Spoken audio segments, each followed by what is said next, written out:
Hello, welcome to this video. We are now going to start new point in our topic vectors, and point is vector presentation or vectors in two-dimensional geometry, vectors in three-dimensional geometry, and component, how to find components of a vector. These are new concept. See here, what is first point here? Vectors in two-dimensional geometry. You know what is two dimension? First dimension means x-axis, second dimension y-axis. That means if a vector is given in a plane, that is xy system we can say. So first this is our x-axis, this is y-axis.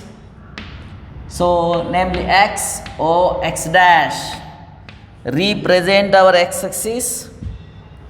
Here y o y dash gives y-axis, that is represent y-axis.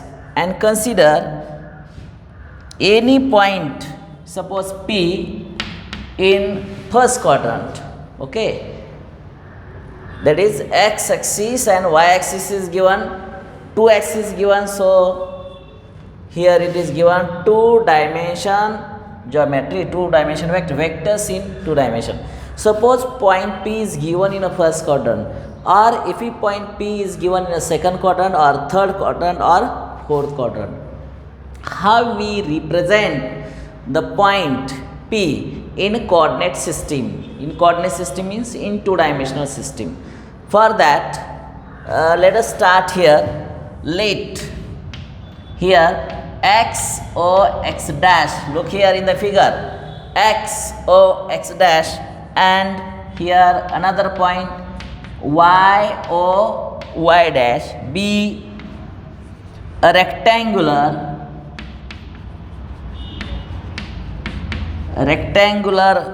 coordinate axis,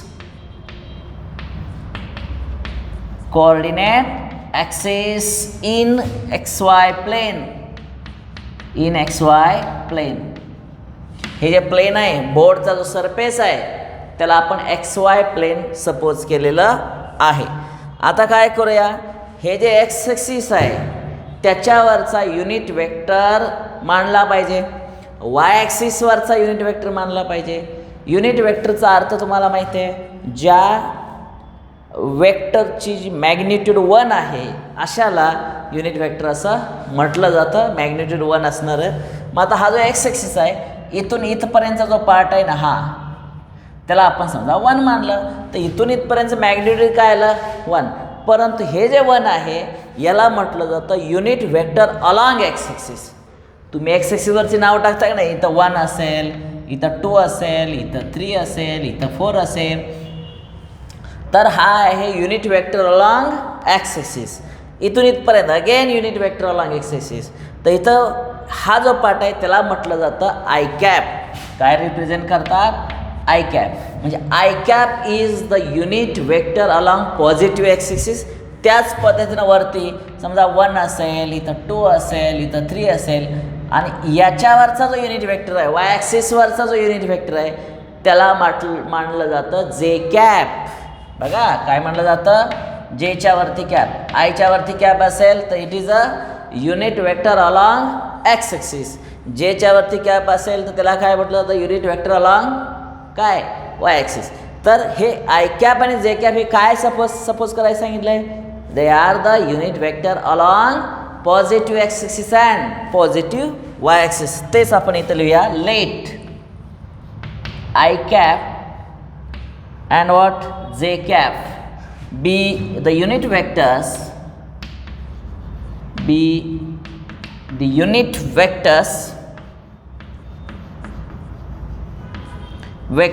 along positive x axis,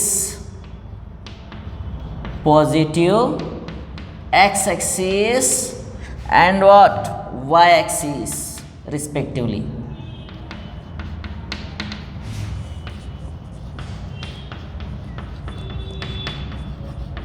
म्हणजे I cap आणि जे cap मी जे सांगितलं ते unit vector हे तुम्हाला दिसतात डायग्राममध्ये, तेच फक्त इथे मी लिहायचा प्रयत्न केलेला आहे. आता let P of X Y be any point, be any point. हा पॉईंट कुठे घेतला आहे? स्पेसमध्ये नाही घेतला, ग्राफ पेपरवरतीच घेतला, एक्स वाय प्लेनमध्येच घेतलेला आहे. ओके.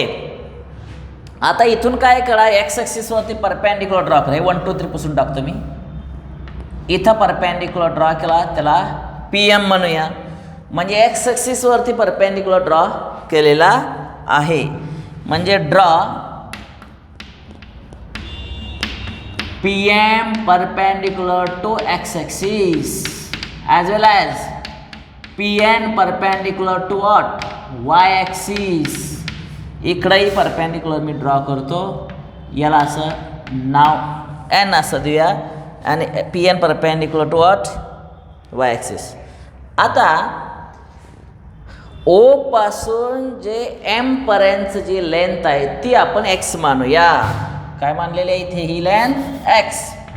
मग एक्स म्हणजे काय? समजा मी नंबर दिले असते इथं 1 2 3 4, तर ह्या एक्सचा अर्थ आला असता 4 आणि ते 4 तुम्ही इथं लिहिलं असतं. समजा इथं असतं 1 2 3, तर हे अंतर झालं असतं ते 3 आणि ते तुम्ही इथं लिहिलं असतं. बरोबर आहे की नाही? तुम्हाला ग्राफ पेपरमध्ये माहिती आहे. तर आता हे नंबर वगैरे मी लिहित नाही आहे, तर इथून इथपर्यंतचं अंतर एक्स मानूया. त्यामुळं इथं आपण म्हणूया O M equal to X. बघा हे ओ एम काय झाला इथं? एक्स झालेला आहे. इकडं ओ एन काय झाला बघा बरं? वाय. हा ओ एम झाला एक्स, ओ एन काय झाला? वाय झालेला आहे. बरोबर आहे. आता ओ एम आणि ओ एक्स हे कोलिनियर वेक्टर आहेत. बरोबर आहे का? वेक्टरचा जर विचार केला तर ओ एम आणि ओ एन बार आपण असं म्हणूया, आणि ओ एक्स बार हा कसं झाले? Collinear vector. त्यामुळं आपण असं म्हणू शकतो O M bar is equal to, आता ओ एम बार म्हणजे काय झालं? ही लेंथ किती आहे तुमची?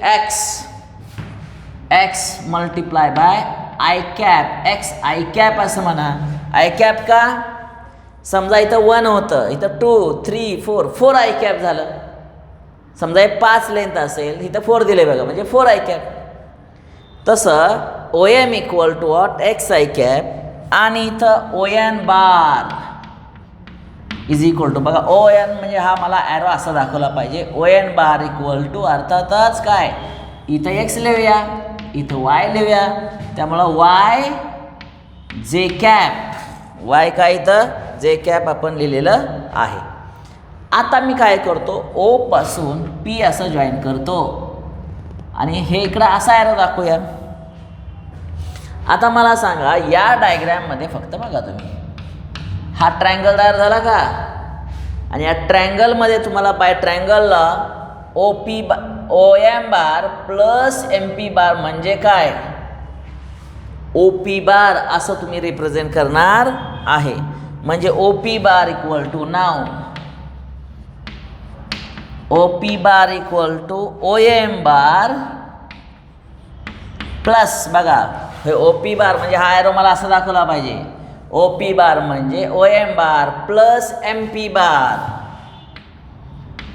याला कारण काय? इथं क्वेश्चन मार्क देतो. Triangle law of vector. बघा ना, इथून असं जावा, इथून असं जावा, शॉर्टकटमध्ये तुम्ही असं जाणार. It is a resultant. बरोबर आहे, ते तुम्ही काढलेलं आहे. आता ओ एम बार जे आता तसं आहे हे तसंच ठेवतो. ओ M bar plus M P बार आणि एम पी बार. हे एम पी बार म्हणजे ओ एन बार पॅरलल वेक्टर. बरोबर आहे का? कारण इथं म्हणूया व्हॉट? ओ एन बार. आणि मग ओ एम किती आहे तर वरती उत्तर दिलं बघा, एक्स आय कॅप. आणि ओ एन तेही दिलंय वाय जे कॅप. आणि हे जे आहे ना ओ पी, ते ओ पी बार तयार झालेलं आहे. आणि अशा रीतीनं जे दाखवलेलं आहे O P bar is equal to x I cap plus y j cap. This is the vector in xy plane, that is in 2 dimension. म्हणजे 2 डायमेन्शनमध्ये एखादा वेक्टर कसा रिप्रेझेंट करायचा हे आपण या दिलेल्या पॉईंटवरून मी तुम्हाला समजावून सांगितलेलं आहे. ओके, आता जर हा पी पॉईंट ह्या ओला जॉईन केलेला आहे, त्याला मी आर जर मानलं किंवा स्मॉल पी जर मानलं तर small P bar equal to X I cap plus Y J cap असा हा वेक्टर तयार होणार आहे. इथं जे पी बार आहे ना, पी बार त्याला म्हटलं जातं पोझिशन वेक्टर ऑफ पी. काय म्हटलं जातं? Position vector of the point P. आणि एक्स आय कॅपच्या शेजारी जे एक्स आहे, वाय कॅपच्या शेजारी जे वाय आहे, त्यांना म्हटलं जातं कंपोनंट्स ऑफ अ वेक्टर. इथं बघा लास्ट पॉईंट आहे बघा, कंपोनंट्स ऑफ अ वेक्टर. लक्षात आलं का? आता कंपोनंट्स ऑफ अ वेक्टर आपण इथं प्रेझेंटेशन करून तुम्हाला मी सांगितलेलं आहे. तर जो पॉईंट झाला त्याच्याविषयी तुम्हाला डिटेल्स मी एक्सप्लेनेशन दिलेलं आहे. त्याचा तुम्ही स्क्रीनशॉट वगैरे लिहून घ्या, स्क्रीनशॉट काढा. हा पॉईंट अतिशय महत्त्वाचा एक्सप्लेन मी केलेला आहे. ओके, आता हे जे मी रिझल्टंट वेक्टर सांगितलेलं आहे, P bar equal to that is O P bar equal to X I cap plus Y J cap मी तुम्हाला सांगितलेलं आहे. आता त्याच्याविषयी तुम्हाला ॲडिशनल जर पॉईंट दाखवायचं असेल तर त्याच्याविषयी मी सांगणार आहे की पी हा जर पॉईंट ग्राफ पेपरवरती असेल तर पी हा ओरिजिनला जोडल्यामुळं हे जे स्मॉल पी आहे ना, रिप्रेझेंटेड बाय स्मॉल पी, त्यामुळे small P bar equal to this p bar equal to x I cap plus y j cap is the position vector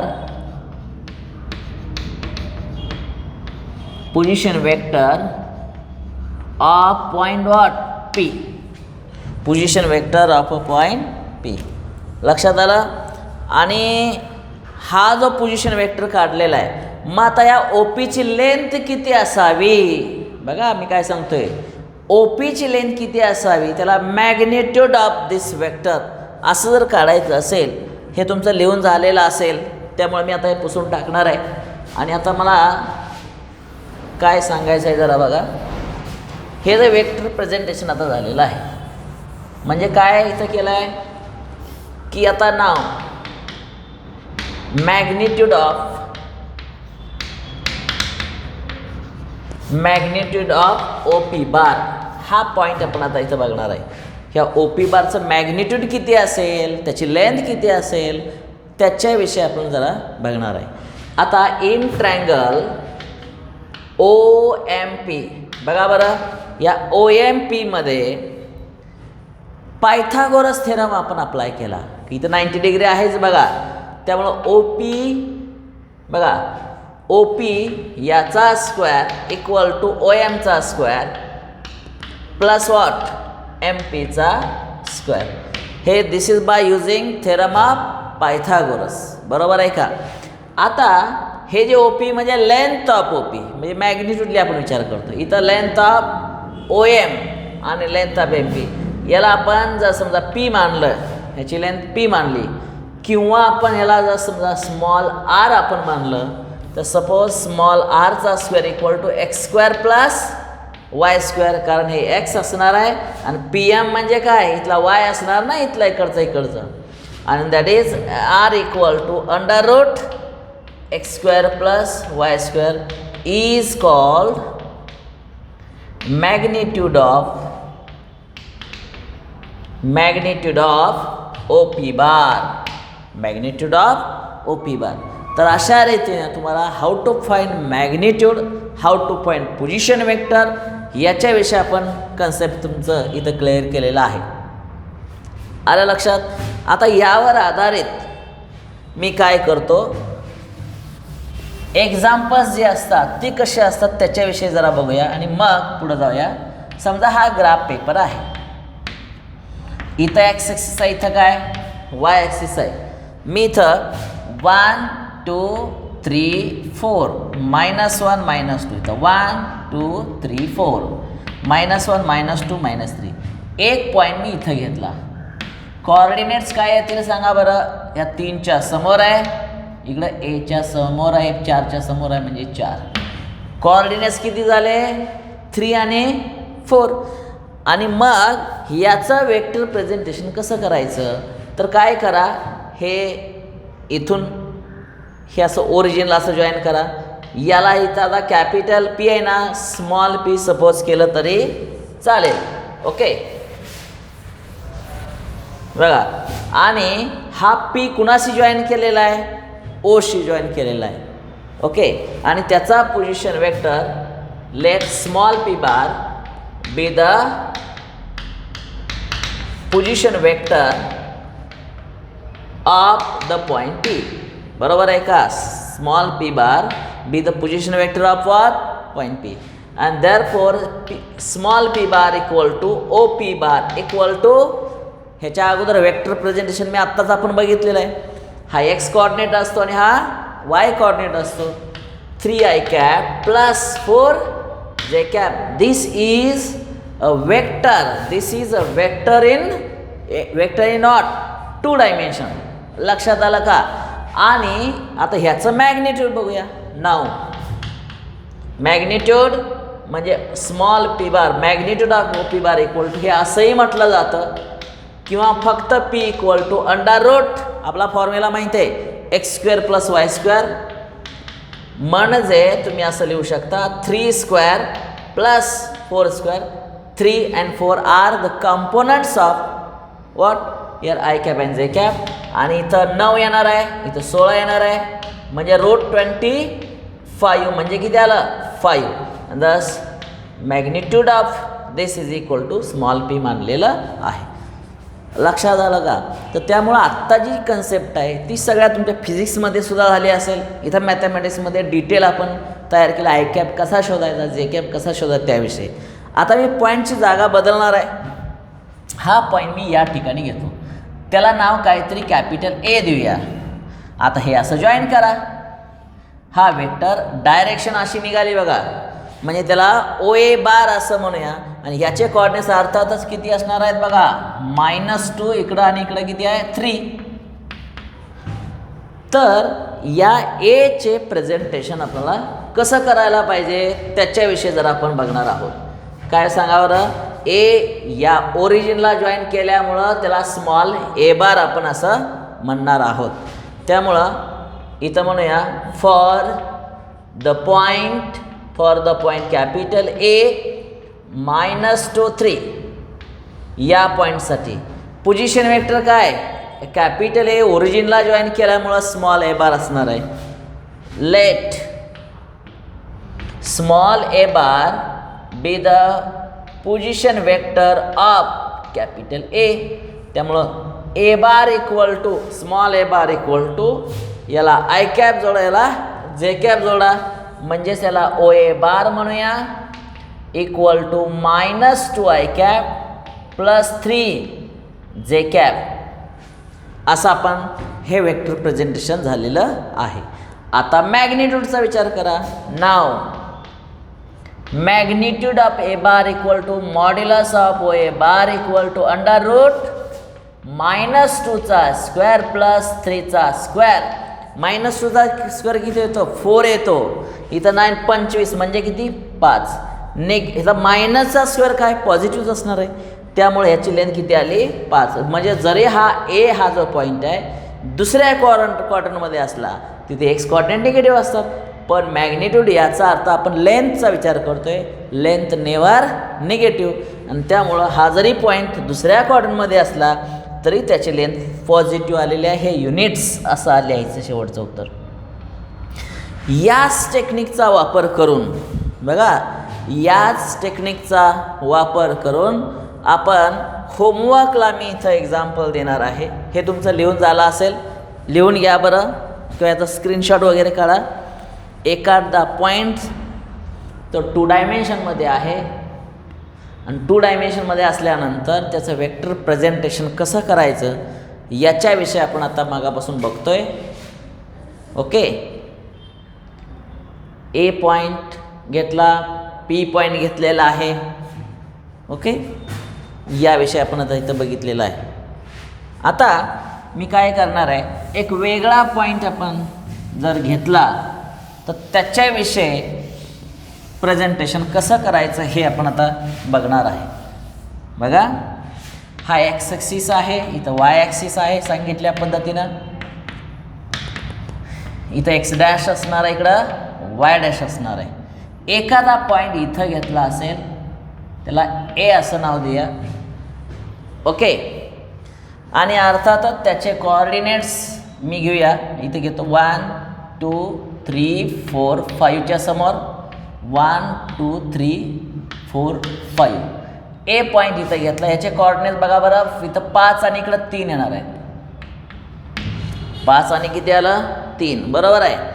एक पॉईंट मी इथं घेतो, 3च्या समोर घेतो, त्याला बी नाव द्या. 3 आणि इकडं काहीतरी 7 असं काहीतरी असणार आहे. बरोबर आहे. ए कोऑर्डिनेट मिळाला, बी कोऑर्डिनेट मिळाला. दोन्ही कुठल्या कोऑर्डिनेट्समध्ये आहेत, क्वाड्रंटमध्ये आहेत, पहिल्याच क्वाड्रंटमध्ये आहेत. जर मी असं जॉईन केलं ए बी असं, तर हा वेक्टर तयार झाला ए बी बार. तर हे ए बी बार कसं रिप्रेझेंट करायचं, म्हणजे त्यासाठी बघा, कॅपिटल एचे कोऑर्डिनेट्स लिहा 5 आणि 3, कॅपिटल बीचे कोऑर्डिनेट्स 3 आणि 7. Then find number 1 A B bar, number 2 A B bar, number 2 modulus A B bar, किंवा असं करू A B bar, number 2 B A bar, number 3 modulus A B bar, आणि number 4 modulus B A बार. अति महत्त्वाचं example आपण घ्यायला लागलो बरं का, व्यवस्थित लक्ष ठेवा. याचा अर्थ काय होते बघा. आता हे पॉईंट लगेच कळत आहेत, हे डायग्रॅम झाले. पुस्तकामध्ये जे प्रश्न आहेत ते अशा असतात, कसे पॉईंट कुठं आहे काही कळत नाही. तर तुम्हाला समजण्यासाठी मी काय केलं आहे की ए आणि बी पॉईंट आहेत ते पहिल्या क्वाड्रंटमध्ये दाखवलेलं आहे. एचा पोझिशन वेक्टर इथं जॉईन करूया. अर्थातच त्याला ए बार नाव द्यायचं आहे. याला जॉईन करा, अर्थातच याला नाव द्यायचं आहे बी बार. बरोबर का. आणि मग उत्तर लिहायचं कसं बघा, हे पोझिशन आणि तर ट्रँगल तयार झालं आहे बघा. बरोबर आहे का. त्यामुळे सुरुवात करूया. Let A bar equal to, A bar म्हणजे काय, ओ ए बार, म्हणजेच अर्थातच 5i cap plus 3 J cap, 5i cap plus 3 J cap. It is a vector in a 2 डायमेन्शनच्या रूलनुसार हा वेक्टर तयार केलेला आहे. आता स्मॉल बी बार, हे बी हा काय, ह्याला जॉईन केलेलं आहे बघा. ओ B bar 3i cap plus 7 जे कॅप हे तयार झालेलं आहे. पण in triangle O A B बघा, in triangle O A B, O A बार बघा ॲरो असा दिसतोय, प्लस ए बी बार, इकडून इकडे जाणारा वेक्टर म्हणजेच O B bar. This is by triangle law of vectors. आता ओ ए बार आहे ना, त्याला ए बार असं नाव द्या, plus A B bar as it is, इकडं बी बार, आणि त्यामुळे A B bar equal to B bar minus A bar. अतिशय महत्त्वाचा हा रिझल्ट तयार झालेला आहे. A B bar equal to, तुम्हाला सांगितलं आहे A B bar equal to B bar minus A bar, हे प्रूव्ह केलं. इथून पुढे मी शॉर्टकट ट्रिक्स लक्षात ठेवा. समजा सी डी बार हा वेक्टर काढायचा असेल तर याचं उत्तर काय येईल. आता त्याला सी म्हणा, इकडं डी म्हणा, असं जॉईन करा. पण लास्ट रिझल्ट काय येईल बघा, डी बार मायनस सी बार. काय करा माहिती आहे का, सी आणि डी हा कॅपिटल डीचा पोझिशन वेक्टर स्मॉल डी ते सुरुवातीला लिहा. पहिला अक्षर सी आहे, त्याचा पोझिशन वेक्टर स्मॉल सी ते मायनसनं लिहायचं आहे. का मायनसनं लिहायचं, कारण ट्रायंगल लावण्यानुसार एक टर्म तिकडे शिफ्ट करायचे आहे म्हणून. कळत आहे का. आणि अशा रीतीनं आपण ए बी बार झालं. समजा सांगा बरं एम एन बारचा अर्थ काय. डायग्राम वगैरे काही बघत बसू ना, टेक्निक वापरा. इथं दुसरा अक्षर कुठला आहे, एन, त्यामुळे small N bar minus small M bar. बरोबर का. आता हे झालं P Q bar, capital P Q bar. शेवटी पी क्यू हे काय आहेत, पॉईंट्स आहेत, त्यामुळे Q bar minus P bar. अशा रीतीने हे तुमच्यासाठी हे रिमार्क्स असणार आहे बरं का. एखादा वेक्टर कसा रिप्रेझेंट करायचा ते लक्षात येईल. आणि मग ए बी बार जे आहे याचा अर्थ काय झाला, बी बार मायनस ए बार. मग या व्हॅल्यू पुटअप करूया. A B bar equal to what is B bar. B bar is already here 3i cap plus 7j cap minus A bar इथं आहे 5i cap plus 3j cap. ह्या दोन value इथं ठेवल्या. ब्रॅकेटच्या बाहेर मायनस साईन असेल तर ब्रॅकेटमध्ये टर्मची साईन बदलतात. हा आपला अल्जेब्रातला रूल आहे, असा पुढं वापरा. त्यामुळं A B bar equal to 3i cap plus 7j cap minus 5i cap plus 3j cap. आता याच्या पुढं जायचं असेल तर काय करा, A B bar equal to I cap ची टर्म इथं आहे, या दोन्हीचा आन्सर असणार आहे -2 आय कॅप आणि हे 7 आणि 3 किती 10 कॅप. आणि हे अशा रीतीनं तुमचं ए बी बारचं उत्तर इथं मिळालेलं आहे. पहिल्या प्रश्नाचं उत्तर मिळालं.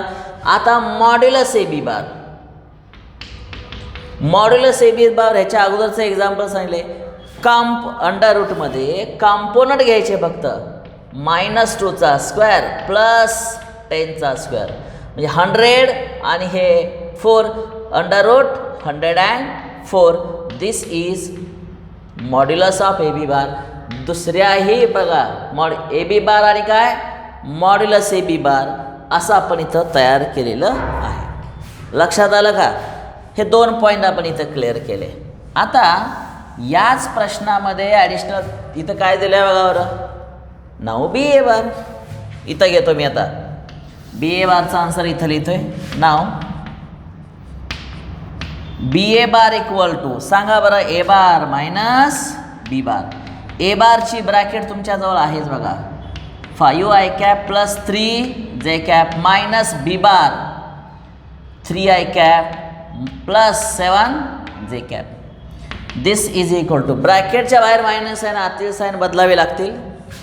5i cap plus 3j cap minus 3j cap minus 7j cap. हे आय कॅप पाहिजे बरं का. लाईक टर्म्स कुठल्या का ते 5 आणि हे म्हणजे 2i कॅप मायनस हे किती येणार आहे इथं 7 म्हणजे -4j कॅप आणि हे काय झालं तुमचं बी ए बार. पुन्हा एकदा आपण जे लिहिलेलं आहे ते करेक्ट आहे का व्यवस्थित जरा लक्षात ठेवा. तुम्ही काय केलं, एचा कोऑर्डिनेट्स दिले, बीचे दिलेत. एच्या आधारे 5i cap plus 3j cap, ह्याच्यात 3i cap plus 7j cap झालं. आता ए बी बार म्हणजे B bar minus A bar 3i cap plus 7j minus A bar म्हणजे हे 5i कॅप प्लस ब्रॅकेटच्या बाहेर मायनस आहे, आतील चिन्ह बदललेलं आहे. ह्या इथं टर्म बदलून लिहिलेलं आहे. 3 आणि 5 3 गेले -2i कॅप इथं तयार झाले. बरोबर आहे. अजून हे बघा ब्रॅकेटच्या बाहेर काय इथं मायनस साईन आहे, मग इथं -3 व्हायला पाहिजे. चुकून आपलं प्लस झालं तर बरं का मायनस झालं. त्यामुळं इथं 7मधून हे इथं 4 येणार आहे. इथं चुकलेलं आहे आपलं. इथं 4चा स्क्वेअर काय 16 हे 16 20 √20 आन्सर आलेलं आहे. बघा थोडीशी चूक किती आपल्याला विचार करायला होते. आता इथं modulus B A bar equal to √2चा स्क्वेअर प्लस -4चा स्क्वेअर म्हणजे किती येईल बघा बरं. 2चा स्क्वेअर 4 -4चा स्क्वेअर प्लस येणार आहे 16 तेव्हा 16 20. आता मला असं सांगायचं कारण काय वेक्टर हा जो आहे ए बी बारचं उत्तर वेगळं आहे, बी ए बारचं उत्तर वेगळं आहे, पण त्याचा मॅग्निट्यूडली विचार करा. मॅग्निट्यूड म्हणजे लेंथ. ए बी बार ॲरो दाखवला आहे बघा. ए बी बारचं उत्तर आलं √20 आणि बी ए बारचं उत्तर √20. म्हणजे डायरेक्शन कसंही असू द्या मॅग्निट्यूडली जर विचार केला तर काय त्याची उत्तरं समान असतात. त्यामुळे थोडक्यात मी इथं असं एक तुमच्या माहितीसाठी देतो.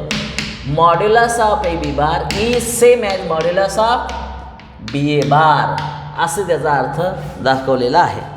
समजलं? म्हणजे आपण मगापासून काय बघतोय की vectors in a 2 dimension 2D ह्याचा विचार केला. 1 पॉईंट कसा रिप्रेझेंट करायचा, 2 पॉईंट कसा रिप्रेझेंट करायचा तेही बघितलं. आणि जर 2 पॉईंट जॉईन केल्यामुळे ए व्हेक्टर तयार होणार आहे, बी बार व्हेक्टर तयार होणार आहे आणि काय बी ए बार व्हेक्टर तयार होणार आहे. मग त्याचं मॅग्निट्यूड कसं काढायचं, ओके, पोझिशन वेक्टर कसा काढायचा आणि त्यावर आधारित ॲडिशनल ही जी एक्झाम्पल्स कशी सोडवली ती आपण आता बघितलेली आहे. तर आता जे बोर्डवरती दिसते असं दिसत आहे ते व्यवस्थित तुम्ही लिहा. ओके. आता तुमच्या होमवर्कसाठी मी आता काय सांगणार आहे त्या टेक्निक वापरा आणि त्याच पद्धतीने प्रॅक्टिस करा. म्हणजे तुम्हाला एक्झाम्पल्स कशी सोडायची तुमची आयडिया लक्षात येईल. This is our X axis, this is our Y axis. 1 2 3 4 5 1 2 3 4 5 -1 -2 -3 -1 -2 -3. आता या ग्राफ पेपरवरती वेगळे पॉईंट घेणार आहे बरं का. मी ए पॉईंट इथं दिला, कोऑर्डिनेट सांगा 2 आणि 5. बी पॉईंट इथं घेतो 4 आणि काय इकडं 1. सी पॉईंट किंवा इकडं 6 इथं घेऊया. सी पॉईंट 6 आणि काय 3. 1 पॉईंट इकडे घेतो डी. -2 आणि काय 3. ह्याला डी असं नाव देऊया. ई पॉईंट इथं घेतो -3 आणि काय -2. तर हे जे ग्राफ पेपर दिसत आहेत बघा, हे जॉईन केलं असा वेक्टर तयार झाला, हे जॉईन केलं असा वेक्टर तयार झाला, हे जॉईन केलं इकडे एक वेक्टर तयार होतोय, इकडं जॉईन केलं असा वेक्टर तयार होईल, हे जॉईन केलं असं वेक्टर तयार होईल. हे जे वेक्टर तयार होणार आहेत त्याचा तुम्ही म्हणजे इथं ओ सगळे वेक्टर जे पॉईंट कुणाशी जॉईन केले आहेत ओशी. तर त्यामुळं मी इथं एक प्रश्न लिहिणार आहे बघा. ए कॅपिटल एचे कोऑर्डिनेट्स घेणार आहे 2 5. बीचे कोऑर्डिनेट्स देतोय मी 4 1. सीचे कोऑर्डिनेट्स अर्थातच 6 आणि 3 घेऊया, 6 आणि 3 घेऊया, याला सी असं नाव देऊया, 6 आणि 3. डीचे कोऑर्डिनेट बघा बरं -2 3. ईचे कोऑर्डिनेट येत आहे -3 -2. देन फाइंड, काय फाइंड करावं लागणार. Number 1 O A bar, O B bar, O C bar, O D bar आणि काय O E bar. Number 2 modulus O A bar, modulus O B bar, modulus O C bar. इथं याच पद्धतीनं